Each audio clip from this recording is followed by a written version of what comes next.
अस्सलाम वालेकुम भाई, क्या हाल है? ठीक ठाक। ठीक हो? क्या मसला बना है? पेट्रोल खत्म हुआ है? खोले ढक्कन।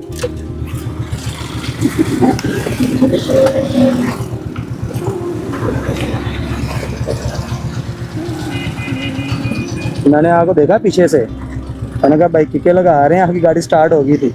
मैं फिर आगे पीछे आ गया, मैंने कहा यार आगे जाके भी भाई तंग होंगे। उसके बाद देखा नहीं होते पीछे पंप दे। अच्छा ते अगे आ गए। चले, कोई बात नहीं, हो जाता है मसला इस तरह का।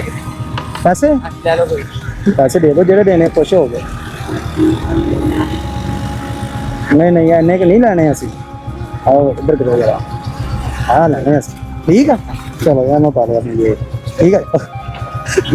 गल सुनो मेरा वीर ਤੁਹਾਡੀ ਵੀਡੀਓ ਦੇਖੀ ਹੋਈ ਹੈ। देखी हुई है लै फिर तुहानू पता कि मैं पैसे नहीं लैंदा हैगा। ਲੱਗ ਵੀ ਕੀਤਾ ਹੋਇਆ। अच्छा चलो मेहरबानी, बहुत शुक्रिया। ते एक मेरा भरा किसी होर दी हेल्प कर देना, ठीक है। बहुत शुक्रिया, अल्लाह हाफिज़। अल्लाह पाक तुहानू खैर इतना पहुंचाए, ठीक है जी, बहुत शुक्रिया।